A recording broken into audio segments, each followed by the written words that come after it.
पाहताय JB TV news. बातमीत सत्यता हीच आमची ओळख। शिंदखेडा तालुक्यामध्ये आगीचा थरार। विखरण स्टेशन परिसरात लागलेल्या आगीनं घेतले रौद्ररूप। आगीच्या ज्वाला शिंदखेडा रेल्वे गेटपर्यंत पोहोचल्यानं मोठी खळबळ। रेल्वे स्थानिक परिसरात अचानक आग। अग्निशमक दलाच्या प्रयत्नांनी मोठा अनर्थ टळला।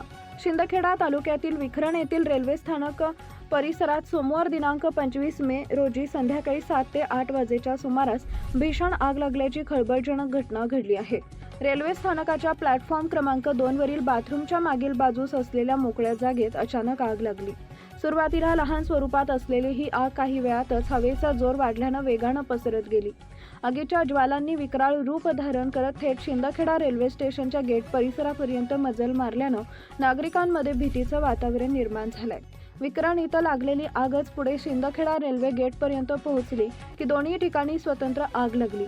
याबाबत अद्याप मात्र स्पष्ट घटनेची माहिती समोर आलेली नाहीये।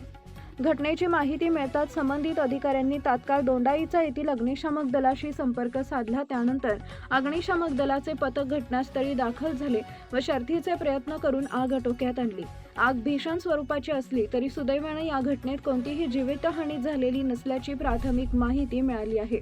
परंतु वृक्षांना अशा क्रूरतेने जाळण्याची ही घटना दुसऱ्यांदा घडली आहे। सुरुवातीला विरदेल रस्त्याला घडली आणि आता चिमठाणे उड्डाण पुलाजवळ घडली आहे। जर एखाद्या क्रूर मानवी व्यक्तीने ही आग लावली असेल तर अशा व्यक्तींचा शोध घेऊन प्रशासनानं त्यांच्यावर कठोर कारवाई करणं गरजेचं आहे। दरम्यान आग लागण्याचं नेमकं कारण अद्याप स्पष्ट झाले नसून या घटनेमुळे रेल्वे परिसरात काही काळ तणावपूर्ण वातावरण निर्माण झाले होते। संबंधित यंत्रणांकडून पुढील तपास सुरू असल्याचं समजतंय। मुख्य संपादक Jatin Borse, JB TV news, Shindkheda, Dhule. आपल्या परिसरातील महत्त्वाच्या बातम्या पाहण्यासाठी आजच आमच्या जेबी टीव्ही न्यूज चॅनलला YouTube वर सबस्क्राइब